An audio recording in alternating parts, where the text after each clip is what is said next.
अल्लाह के नबी फरमाते हैं क़यामत के दिन इंसान ला तज़ूलु क़दमा इब्ने आदम मिन इंद रब्बिही यौमल क़ियामा, क़यामत के दिन इंसान 5 सवालों का जवाब दिए बगैर अपनी जगह से टस से मस नहीं हो सकता।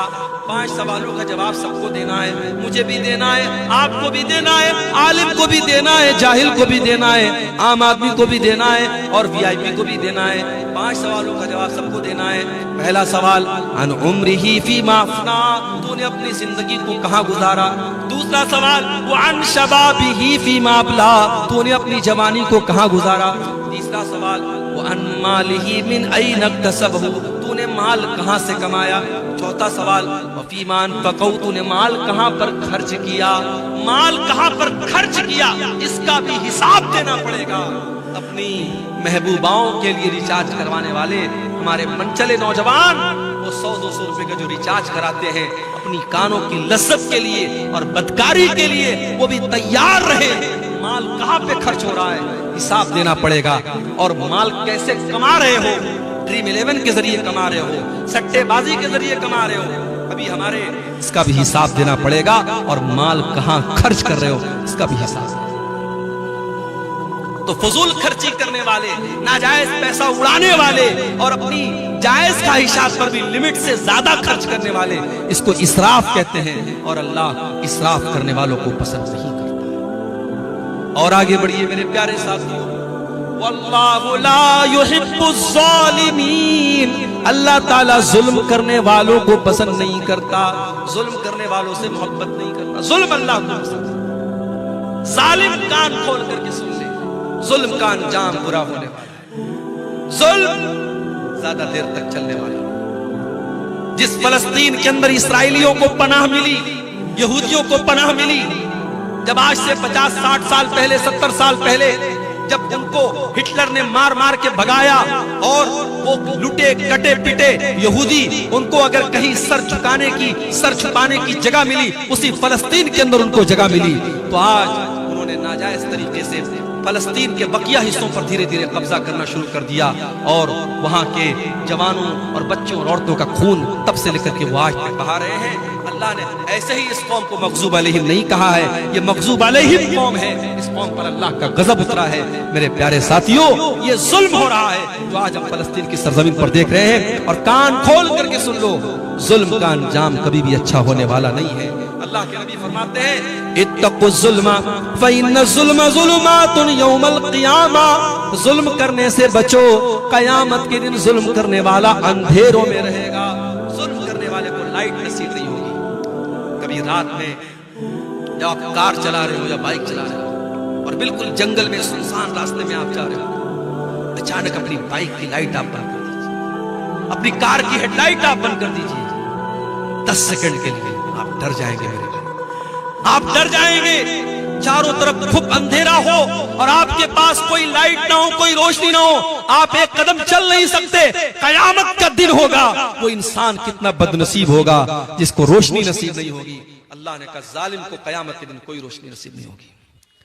दुनिया में जितना जुल्म करना है कर लो, ताकत का नशा, कुर्सी का नशा, पावर का नशा, जितना इस नशे पर उड़ना है उड़ लो, मगर याद रखो नाव कागज की सदा चलती नहीं, जुल्म की टहनी कभी फलती नहीं। अल्लाह को जुल्म करने वाले लोग पसंद नहीं है मेरे प्यारे साथियों।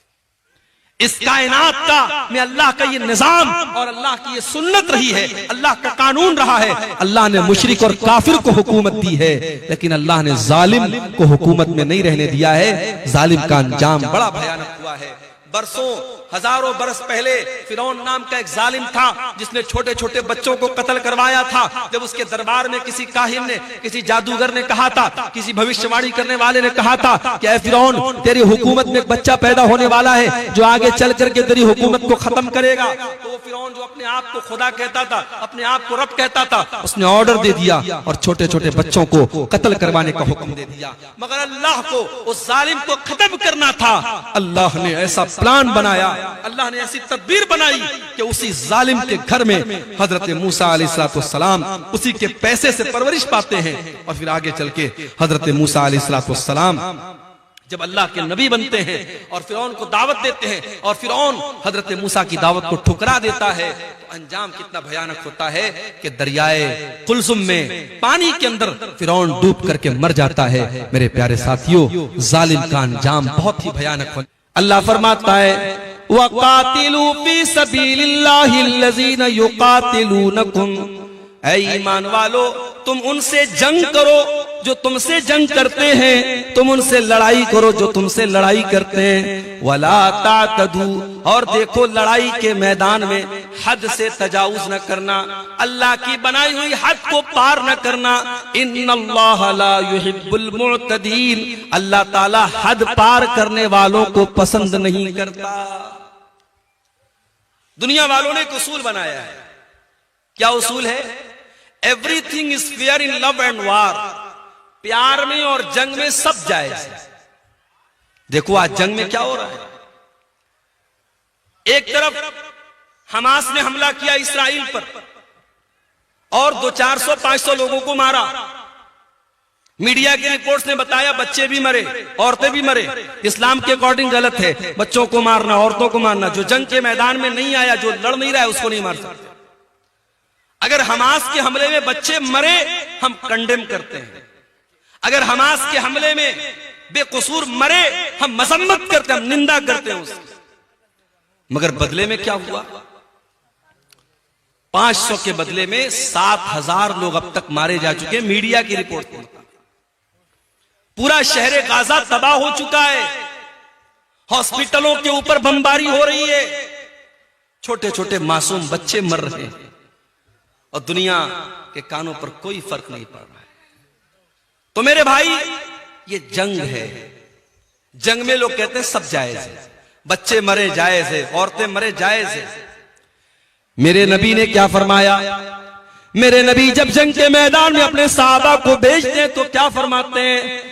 उग़ज़ू बिस्मिल्लाही, जाओ अल्लाह का नाम लेकर के लड़ो।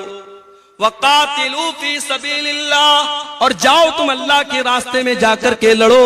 वला तक़तुलू वलीदन, किसी बच्चे को कत्ल न करना।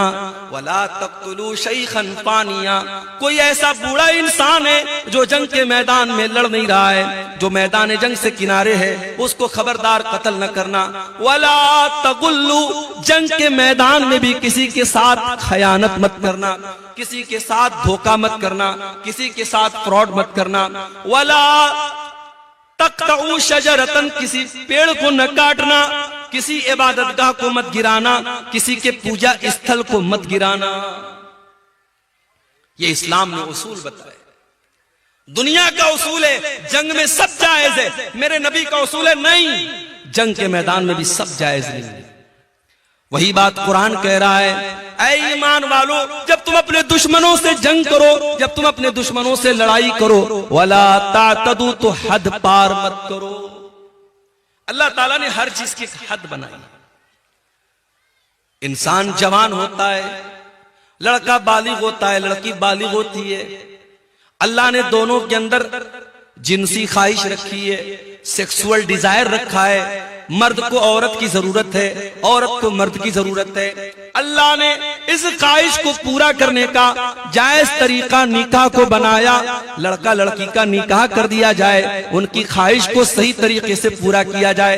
अब वही लड़का और वही लड़की अगर जिना का रास्ता अपनाए, अगर बदकारी का रास्ता अपनाए, अगर गलत लोगों से रिलेशनशिप कायम करे, मेरे प्यारे साथियों यही अल्लाह की हद से तजावुज करना है। और अल्लाह फरमाता है वला तातदू इन्नल्लाह ला युहिब्बुल मुअतदीन, अल्लाह की हद कभी पार मत करना। अल्लाह हद पार करने वालों को पसंद नहीं करता है। आपके इलाके में लड़कियों को हिस्सा देते हैं वरासत में? बोलो भाई, क्या लड़की बाप की वरासत में हिस्सा पाती है आपके इलाके में? नहीं पाती, मैं जानता हूं नहीं पाती है। क्यों? अरे हमने लड़की की शादी कर दी, जहेज लंबा चौड़ा जहेज दे दिया, अब क्या वरासत में हिस्सा भी दे? ये मेंटेलिटी है हमारी।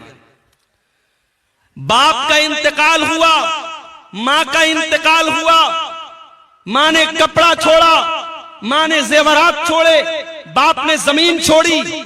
बाप और मां के उस सारे तरके में, सारी प्रॉपर्टी में कुरान कहता है जिस तरीके से बेटे का हिस्सा है वैसे ही बेटी का हिस्सा है।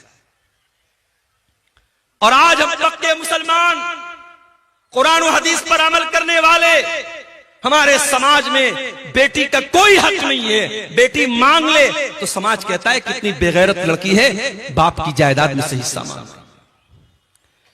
अल्लाह ताला ने जब सूरह निसा के अंदर जमीन और जायदाद के मसले बयान किए, फरमाया तिल्का हुदूदुल्लाह, ये मैं जो हिस्सा तरका बयान कर रहा हूं मेरे बंदो, ये अल्लाह की बनाई हुई हदें हैं, इन हदों को कभी पार न करना।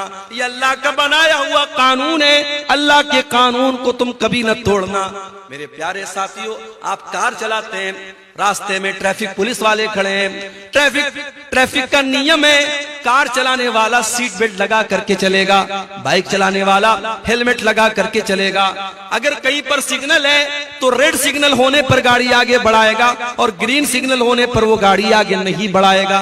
ये ट्रैफिक के बनाए हुए कानून है। हमने ट्रैफिक का सिग्नल तोड़ दिया, हमने हेलमेट नहीं लगाया, हमने कार चलाने के टाइम सीट बेल्ट नहीं लगाया, कैमरा लगा हुआ है, ऑटोमेटिक कैमरा लगाए, कैमरे में फोटो आ गया कि जनाब आपने सीट बेल्ट नहीं लगाया, आपने हेलमेट नहीं लगाया। आज ऑटोमेटिक सिस्टम हो चुका है, आपके मोबाइल के ऊपर मैसेज आ गया, आप हेलमेट के बगैर गाड़ी चला रहे थे, 500 रुपए की पेनाल्टी लग गई। सीट बेल्ट के बगैर आप कार चला रहे थे, 1000 की पेनाल्टी लग गई। आपने सिग्नल क्रॉस किया था, 500 रुपए की पेनाल्टी लग गई। आज दुनिया वालों ने ट्रैफिक के कानून को तोड़ने के लिए पेनाल्टियां बनाई हैं, जुर्माने बनाए हैं। मेरे प्यारे साथियों, अल्लाह ताला ने भी शरीयत में बहुत सारे कानून बनाए हैं, बहुत सारी लिमिट्स बनाई हैं। अगर हम उन कवानीन को तोड़ेंगे अल्लाह हमसे नाराज होगा। अल्लाह पेनाल्टी तो नहीं लगाएगा लेकिन अल्लाह ताला नाराज होगा, और जब वो नाराज होगा तो फिर हमारा अंजाम बहुत बुरा होने वाला है। इसीलिए अल्लाह फरमाता है वला तातदू इन्नहु ला युहिब्बुल मुअतदीन, हो लोगो तुम अल्लाह की हद को कभी पार न करना, अल्लाह हद पार करने वालों को पसंद नहीं करता।